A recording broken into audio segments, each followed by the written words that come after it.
अस्सलाम वालेकुम students, I am Jain Tabassum और आप लोग देख रहे हैं ज़ैन अकेडमी चैनल।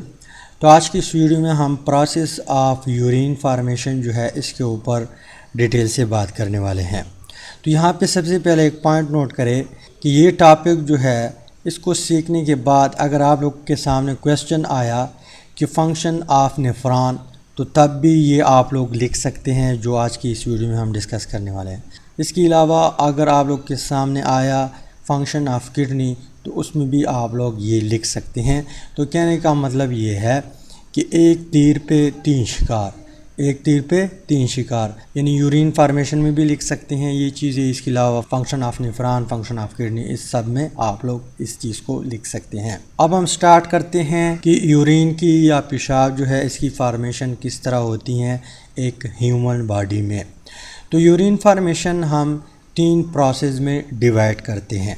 फर्स्ट वन जो प्रोसेस है उसको हम नाम देते हैं प्रेशर फिल्ट्रेशन। अब प्रेशर फिल्ट्रेशन के ऊपर अगर आप लोग गौर करें, फिल्ट्रेशन का मतलब आप लोग जानते होंगे, पर यहाँ पे जो फिल्ट्रेशन होता है ये किसकी वजह से होता है? प्रेशर की वजह से होता है। किसकी वजह से? यानी प्रेशर की वजह से फिल्ट्रेशन यहाँ पे होता है नेफ्रॉन में। अब यहाँ पे प्रेशर की वजह से क्यों होता है फिल्ट्रेशन? प्रेशर की वजह से इसलिए होता है कि स्ट्रक्चर में आप लोगों को याद होगा यहाँ पे जो ग्लोमेरुलस है, ग्लोमेरुलस क्या है? नेटवर्क ऑफ कैपिलरीज है। क्या है? Network of capillaries. तो आर्टरी जो है डिवाइड होके उससे कैपिलरीज बन जाती हैं, और कैपिलरीज जो है उसका जो वॉल है वो सिर्फ एक सेल से बना होता है। कितने सेल से? एक सेल से, यानी एक साइड पर भी एक सेल का दीवार होता है, इसके अलावा इस साइड पर भी एक सेल का दीवार होता है। इसके अलावा यहाँ पे इसमें छोटे छोटे सुराखे भी होते हैं, और इसका जो वॉल्यूम है यहाँ पे वो एज़ कंपेयर टू आर्टरी बहुत स्मॉल वॉल्यूम है, यानी यहाँ पे जो रास्ता है बहुत तंग रास्ता है। तो जैसे ही ब्लड यहाँ पे आती हैं, यहाँ पे कैपिलरीज में क्या आती हैं? ब्लड आती है। जो ग्लोमेरुलस है ये क्या है? नेटवर्क ऑफ कैपिलरीज है। इस कैपिलरीज में ब्लड आती हैं, पर यहाँ पे ब्लड का प्रेशर काफ़ी ज़्यादा होती है। यहाँ पे मैं आप लोगों को एक एग्ज़ाम्पल देता हूँ। आप लोगों ने सर्विस देखा होगा जहाँ पे गाड़ियाँ धोते हैं, वो एक नॉर्मल पाइप होता है। क्या होता है? Normal pipe.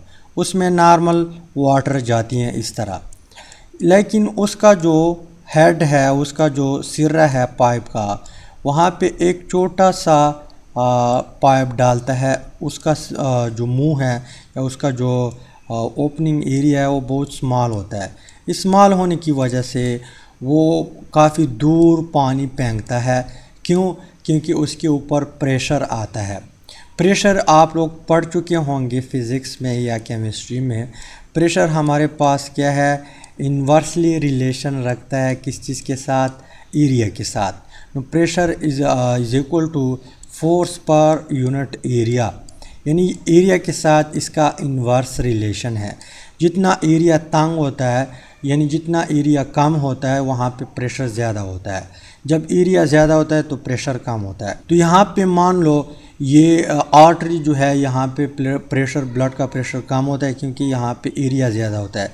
जैसे ये कैपिलरीज में आ जाती हैं, जो ग्लोमेरुलस है वो हमारे पास नेटवर्क ऑफ कैपिलरीज है। यहाँ पे जो एरिया है इस नाली का बहुत कम होता है, तो इसके ऊपर प्रेशर ज़्यादा होता है, फोर्स ज़्यादा होता है। इस वजह से यहाँ पे फिल्ट्रेशन हो जाती हैं। क्या हो जाती हैं? फिल्ट्रेशन हो जाती हैं। अब किस चीज़ की फ़िल्ट्रेशन होती हैं? ब्लड हमारे पास एक मिक्सचर है, आप लोग जानते होंगे। तो ब्लड में कौन कौन सी चीज़ें प्रेजेंट है? ब्लड में प्रेजेंट है वाटर, साल्ट, शुगर यानी ग्लूकोज वगैरह, नाइट्रोजनियस वेस्ट जिस तरह यूरिया है, यूरिक एसिड है, ये प्रेजेंट है ब्लड में। इसके अलावा ब्लड सेल है, प्लाज्मा प्रोटीन है, ये चीज़ें क्या है? ब्लड में प्रेजेंट है। तो जब प्रेशर के साथ यहाँ पे आती है तो ये चीज़ें जो है water, salt, sugar, nitrogenous waste, इसका साइज़ थोड़ा बहुत छोटा होता है। तो यहाँ पे प्रेशर ज़्यादा होता है, तो यहाँ पे जो सुराखें हैं इनके ज़रिए ये बाहर आती हैं, फ़िल्टर हो जाती हैं। और यहाँ पे जो ब्लड सेल्स है, इसके अलावा प्लाज्मा प्रोटीन है, इसका साइज़ बड़ा होता है, इसी वजह से यहाँ पे जो ग्लोमेरुलस है उससे ये फ़िल्टर नहीं होती, यानी जो यहाँ पे कैपिलरीज़ है उससे ये फ़िल्टर नहीं होती। अब यहाँ पे जब ये चीज़ें फ़िल्टर होती हैं किस चीज़ से, ग्लोमेरुलस से, तो यहाँ पे ये आती हैं इस एरिया में जिसको हम नाम देते हैं बोमेन कैप्सूल। क्या नाम देते हैं? बोमेन कैप्सूल या कैप्सूल कहते हैं कुछ लोग। तो इस एरिया में आते हैं और ये जो फ़िल्टर हुए चीज़ें हैं जैसे वाटर है, साल्ट है, शुगर है, नाइट्रोजनस वेस्ट है, इसको हम नाम देते हैं ग्लोमेरुलर फिल्ट्रेट। यानी ये जो चीज़ें हैं इसको हम नाम देते हैं ग्लोमेरुलर फिल्ट्रेट। एक बार फिर सुन ले, प्रेशर फिल्ट्रेशन क्या है? ब्लड प्रेशर की वजह से यहाँ पे जो नेटवर्क ऑफ कैपिलरीज है जिसको हम नाम देते थे ग्लोमेरुलस, इस प्रेशर की वजह से ग्लोमेरुलस में फ़िल्ट्रेशन होती है। कौन कौन सी चीज़ें फ़िल्टर होती हैं? ये चीज़ें, और इस चीज़ों को एक साथ हम क्या कहते हैं? Glomerular filtrate. और ये फ़िल्ट्रेशन जब हो जाता है प्रेशर की वजह से, इसको हम नाम देते हैं प्रेशर फिल्ट्रेशन। ये चीज़ें फ़िल्टर नहीं होती, और जब ये फ़िल्टर होते हैं तो यहाँ पे बोमेन कैप्सूल में आते हैं, और बोमेन कैप्सूल के बाद ये रीनल ट्यूब्यूल में जाते हैं। आगे एक और प्रोसेस शुरू होता है जिसको हम नाम देते हैं रीएब्ज़ॉर्प्शन। अब रीएब्ज़ॉर्प्शन नाम से भी इंडिकेट करता है कि कुछ चीज़ें फिर दोबारा एब्ज़ॉर्ब होंगे। कैसे एब्ज़ॉर्ब होंगे, कहाँ पे एब्ज़ॉर्ब होंगे, ये सारी चीज़ें इस प्रोसेस में हम डिस्कस करते हैं। तो जैसे ग्लोमेरुलर फिल्ट्रेट यहाँ पे जो बोमेन कैप्सूल है इससे आगे जाती हैं रीनल ट्यूब्यूल में। किस में? रीनल ट्यूब्यूल में। तो यहाँ पे रीनल ट्यूब्यूल अगर आप लोग देख ले, इसके ऊपर ढेर सारे कैपिलरीज इस तरह आए होते हैं और इसको घेर रहता है कैपिलरी। कैपिलरी क्यों आते हैं? क्योंकि यहाँ पे रीएब्ज़ॉर्प्शन होता है। यहाँ पे मैंने एक कैपिलरी इस तरह घुमाया है, लेकिन यहाँ पे ढेर सारे कैपिलरीज होती हैं। तो इनका काम ये है कि ये जो यूज़फुल चीज़ें हैं, जो यहाँ पे ग्लोमेरुलर फिल्ट्रेट में चीज़ें आ चुके हैं, इसमें यूज़फुल चीज़ें भी होंगे, जैसे वाटर है, इसके अलावा साल्ट है, शुगर है, ये यूज़फुल चीज़ें हैं, तो इसको रीएब्ज़ॉर्ब करता है। अब यहाँ पे निफ्रॉन का जो ये हिस्सा है जिसको हम प्रॉक्सिमल कानुलेटेड ट्यूब्यूल कहते थे, अगर आप लोगों को स्ट्रक्चर याद हो, तो यहाँ पे कौन कौन सी चीज़ें एब्ज़ॉर्ब होती हैं? यहाँ पे एब्ज़ॉर्ब होती हैं वाटर, इसके अलावा ग्लूकोज। ये दोबारा कैपिलरीज में जाके डिफ्यूजन की मदद से या किसी और प्रोसेस की मदद से यहाँ पे ये रीएब्ज़ॉर्ब होते हैं। यहाँ पे जो आप लोगों को नज़र आ रही हैं ये डॉट डॉट, ये ग्लोमेरुलर फिल्ट्रेट है, यहाँ पे जाती हैं पर साथ साथ इसकी रीएब्ज़ॉर्प्शन भी होती हैं। तो इस एरिया में जो प्रॉक्सिमल कानुलेटेड ट्यूब्यूल है, इसमें वाटर और ग्लूकोज जो है ये रीएब्ज़ॉर्ब होते हैं, वापस ब्लड में जाते हैं, वापस कैपिलरीज में जाती हैं। इसके अलावा यहाँ पे जो ग्लोमेरुलर फिल्ट्रेट है ये आती है यहाँ पे दूसरा पार्ट स्टार्ट होता है रीनल ट्यूब्यूल का, जिसको हम लूप ऑफ हिनल कहते हैं। अब इसके दो हिस्से हैं, यहाँ पे नीचे से टॉप से बॉटम की तरफ जाती हैं चीज़ें, मटेरियल, और फिर बॉटम से टॉप की तरफ जाती हैं। तो यहाँ पे सिर्फ आप लोगों के कोर्स में सिर्फ इसका जिक्र किया हुआ है कि यहाँ पे साल्ट जो है इसका एब्ज़ॉर्प्शन होता है, पर यहाँ पे एफईसी में जब आप लोग जाएंगे, यहाँ पे जो टॉप से बॉटम की तरफ जाती हैं मटेरियल, यहाँ पे वाटर की अगेन रीएब्ज़ॉर्प्शन हो जाती हैं। क्या हो जाती हैं? रीएब्ज़ॉर्प्शन। इसके अलावा जैसे ही इस एरिया में आती है मटेरियल या ग्लोमेरुलर फिल्ट्रेट आती हैं, तो इसमें जो साल्ट है जैसे सोडियम क्लोराइड है, मैग्नीशियम क्लोराइड है, कैल्शियम क्लोराइड है, जो यूज़फुल साल्ट है, उसकी दोबारा एब्ज़ॉर्प्शन होती हैं कैपिलरीज में। अब जैसे ही लूप ऑफ हिनल से आगे कहानी बढ़ती हैं, तो यहाँ पे जो डिस्टल कानुलेटेड ट्यूब्यूल है यहाँ पे निफ्रॉन का, यहाँ पर भी वाटर एब्ज़ॉर्ब होती हैं, पर यहाँ पे वाटर डिसाइड करती हैं कि यहाँ पे जो यूरिन बनती है ये कंसनट्रेटेड हो या डाइल्यूट हो।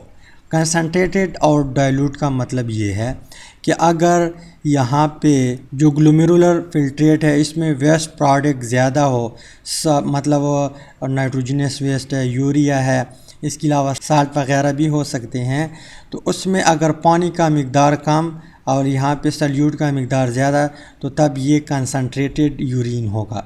लेकिन अगर उसमें वाटर की मिक़दार ज़्यादा और बाकी जो चीज़ें हैं उसकी मिक़दार कम तो फिर उसको हम डाइल्यूट यूरिन कहते हैं। तो यहाँ पे वाटर डिसाइड करता है, जो डिस्टल कन्वोल्यूटेड ट्यूब्यूल है इसमें वाटर की एब्जॉर्प्शन होती हैं, पर अगर बॉडी चाहे कि यूरिन कंसनट्रेटेड हो तो ज़्यादा मिक़दार में वाटर की रीअब्जॉर्प्शन होगी। इसके अलावा अगर बॉडी ने चाहा कि जो यूरिन है वो डाइल्यूट हो तो कम मिक़दार में यहाँ पे वाटर की एब्जॉर्प्शन होगी। तो इस एरिया में जो रीनल ट्यूब्यूल है इसके डिफरेंट पार्ट है, यहाँ पे रीअब्जॉर्प्शन होती है। इसके अलावा थर्ड वन जो प्रोसेस है उसको हम नाम देते हैं ट्यूब्यूलर सिक्रीशन। अब ट्यूब्यूलर सिक्रीशन में क्या होता है, जो जब रीअब्जॉर्प्शन होती है यानी जब रीअब्जॉर्प्शन होती हैं तो वेस्ट प्रोडक्ट जो है, जैसे हमारे पास कुछ साल्ट भी हो सकते हैं, इसके अलावा हाइड्रोजन आयन जो है H पॉजिटिव ये भी हो सकता है, इसके अलावा यूरिया जो है ये भी हो सकता है। ये रीअब्जॉर्प्शन में दोबारा ब्लड कैपिलरीज में आती हैं। पर यहाँ पे जो कैपिलरीज होती हैं ये क्या काम करता है, ये एक्सचेंज करता है आयन को। जो यूज़फुल साल्ट है, यहाँ पे मान लो मैग्नीशियम क्लोराइड रीअब्जॉर्प्शन के बाद कैपिलरीज में आ चुके हैं, ब्लड में आ चुके हैं और ये बॉडी को इसकी ज़रूरत नहीं है, और यहाँ पे जो सोडियम क्लोराइड है बॉडी को इसकी ज़रूरत है। तो यहाँ पे एब्जॉर्प्शन की मदद से ये रीअब्जॉर्ब नहीं हुआ, ये रीअब्जॉर्ब हुआ। तो बॉडी क्या करता है, इसको ये यूज़फुल नहीं है और ये यूज़फुल है, तो ये क्या करता है एक्सचेंज करता है। यहाँ पे जो ब्लड कैपिलरीज है ये मैग्नीशियम क्लोराइड को देता है और सोडियम क्लोराइड को वापस लेता है कैपिलरीज में, तो यहाँ पे एक्सचेंज होता है। इसके अलावा हाइड्रोजन आयन जो है ये भी रीअब्जॉर्प्शन की वजह से वापस ब्लड कैपिलरीज में आ चुका है और हाइड्रोजन आयन कंसंट्रेशन ज़्यादा हुआ तो पीएच के ऊपर असर पड़ेगा, यानी पीएच भी ज़्यादा होगा, क्योंकि हाइड्रोजन आयन कंसंट्रेशन अगर आप लोगों को याद हो, negative log of hydrogen concentration is equal to pH का ये डिफिनीशन है। तो यहाँ पे पीएच बढ़ेगा तो बॉडी क्या करेगा, यहाँ पे ट्यूब्यूलर सिक्रीशन की मदद से ये वापस क्या करेगा, यहाँ पे ट्यूब में डालेगा और इसकी वजह से कोई और आयन लेगा।